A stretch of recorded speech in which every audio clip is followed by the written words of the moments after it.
नमस्कार। आज हम इतिहास के एक ऐसे दिन की बात करेंगे जिसने भारत को हमेशा के लिए बदल दिया। 31 अक्टूबर 1984। ये तारीख भारतीय इतिहास में सिर्फ एक तारीख नहीं है, ये एक ऐसा जख्म है जो आज भी महसूस होता है। सोचिए, एक ऐसा दिन जब देश की प्रधानमंत्री की हत्या उन्हीं के घर में उन्हीं के भरोसेमंद गार्ड्स ने कर दी। आज हम इसी दिन की कहानी को मिनट दर मिनट समझने की कोशिश करेंगे कि कैसे बस कुछ ही पलों में देश का पूरा भविष्य ही बदल गया। तो चलिए कहानी की शुरुआत करते हैं। ये एक ऐसी सुबह थी जो देखने में तो बिल्कुल आम थी, लेकिन कोई नहीं जानता था कि इस सुबह का अंत एक बहुत बड़ी एक राष्ट्रीय त्रासदी में होने वाला था। जरा इन टाइमिंग्स को देखिए, सुबह 9:20 और सुबह 9:31। सिर्फ 11 मिनट का फर्क। इन्हीं 11 मिनटों में सब कुछ हो गया। एक प्रधानमंत्री अपने घर से निकलती हैं और बस 11 मिनट बाद वो गोलियों से छलनी हालत में अस्पताल में होती हैं। सोचिए, उन 11 मिनटों का हर एक पल, हर एक सेकंड कितना भारी रहा होगा। तनाव, विश्वासघात और इतिहास जो हमेशा के लिए बदल रहा था। और ये सब हुआ कहां? उस जगह पर जिसे देश का सबसे महफूज इलाका माना जाता था। प्रधानमंत्री का घर एक सफदरजंग रोड और ठीक बगल में उनका ऑफिस एक अकबर रोड। दोनों के बीच बस चंद कदमों का एक रास्ता था। और पता है, उसी रास्ते पर उसी सुबह साजिश इंतजार कर रही थी।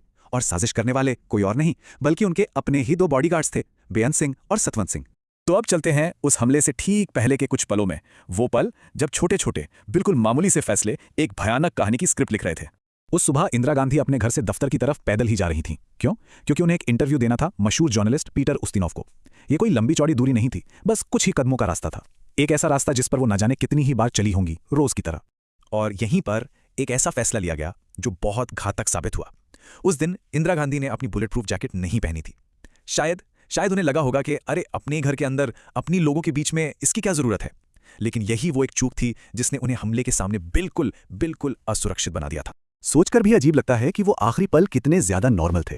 उनके साथ उनका स्टाफ था, धूप से बचाने के लिए कांस्टेबल ने छाता पकड़ा हुआ था और वो खुद एक नौकर से किसी चाय के सेट के बारे में बात करने के लिए रुकी थी। सब कुछ बिल्कुल शांत। ये वो शांति थी जो किसी बड़े तूफान के आने से ठीक पहले होती है। और फिर बस पलक झपकते ही वो सारी शांति बिखर गई। वो पल आ गया, विश्वासघात का वो एक पल जिसने उस मामूली सी सुबह को इतिहास के सबसे काले दिनों में से एक में बदल कर रख दिया। जैसे ही इंदिरा गांधी उस गेट के पास पहुंची जहां बेअंत सिंह खड़ा था, उन्होंने उसे देखकर रोज की तरह हल्की सी स्माइल दी। शायद उन्हें लगा कि वो नमस्ते करेगा जैसा वो हमेशा करता था। जरा सोचिए, उस एक सेकंड में उनके दिमाग में क्या आया होगा जब उन्होंने देखा कि बेअंत का हाथ नमस्ते के लिए नहीं बल्कि एक रिवॉल्वर उठाने के लिए उठ रहा था। वो जो भरोसे का टूटना था ना, वो शायद गोली लगने के दर्द से भी कहीं ज्यादा रहा होगा। और फिर सब कुछ बस कुछ ही सेकंड्स में हो गया। बेअंत सिंह ने अपनी रिवॉल्वर से 3 गोलियां चलाईं। इंदिरा गांधी नीचे जमीन पर गिर पड़ी और इससे पहले कि कोई कुछ समझ पाता, दूसरे गार्ड सतवंत सिंह ने अपनी पूरी की पूरी कार्बाइन उन पर खाली कर दी। कुल 33 गोलियां, जिनमें से 30 गोलियां सीधी प्रधानमंत्री के शरीर में लगीं। कितना क्रूर हमला था ये। और हमले के फौरन बाद दोनों ने अपने हथियार नीचे फेंके, हाथ ऊपर उठाए और कहा, जो करना था कर दिया, अब जो करना है कर लो। उन्होंने साफ कहा कि यह ऑपरेशन ब्लू स्टार का बदला है। हमले के बाद जो हुआ वो अपने आप में एक अलग ही कहानी है। हर तरफ अफरा तफरी, एक ऐसी भागदौड़ शुरू हुई जो सिर्फ जिंदगी बचाने के लिए नहीं थी, बल्कि ये वक्त किस्मत और एक फेल होते सिस्टम के खिलाफ एक दौड़ थी। उस नाजुक वक्त में ऐसा लग रहा था मानो हर चीज गलत हो रही हो। सोचिए, प्रधानमंत्री के लिए जो एम्बुलेंस 24 घंटे तैयार रहनी चाहिए, उसका ड्राइवर ही गायब था। गोलियों की आवाज सुनकर सोनिया गांधी घबराई हुई नंगे पैर घर से बाहर भागी और खून से लथपथ अपनी सास का सिर गोद में रखकर वो अस्पताल की तरफ भागी। कितना हताश करने वाला मंजर रहा होगा वो। और ये बदहवासी ये अस्पताल पहुंचकर भी खत्म नहीं हुई। देश का सबसे बड़ा अस्पताल एम्स, और उसके इमरजेंसी गेट पर प्रधानमंत्री के लिए एक स्ट्रेचर तक नहीं था। कीमती पल, कीमती मिनट बस यूं ही बर्बाद हो रहे थे। हालत ये थी कि डॉक्टरों को तो पहले लगा कि शायद ये कोई मॉक ड्रिल चल रही है। जब तक उन्हें ऑपरेशन थिएटर तक ले जाया गया, सच कहूं तो बहुत देर हो चुकी थी। दिल की धड़कन लगभग ना के बराबर थी, पल्स मिल नहीं रही थी और आंखों की पुतलियां फैल चुकी थीं, जो इस बात का साफ संकेत था कि दिमाग तक ऑक्सीजन पहुंचना बंद हो गया है।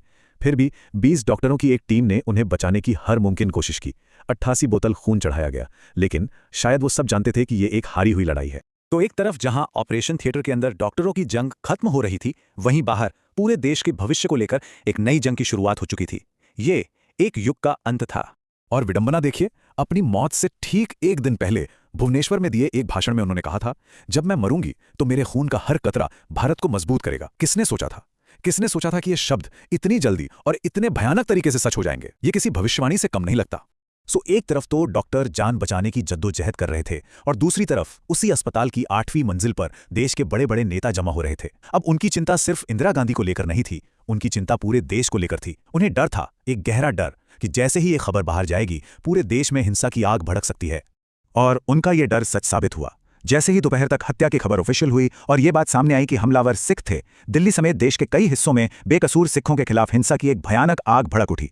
अगले कुछ ही दिनों में एक अनुमान के मुताबिक करीब 8,000 लोगों की जान चली गई। ये उस दिन की त्रासदी के ऊपर और बहुत ही गहरा और दुखद दाग था। ये घटना हमें आज भी सोचने पर मजबूर करती है, आखिर कैसे एक जिंदगी का खत्म होना पूरे देश में इतनी बड़ी उथल पुथल मचा सकता है।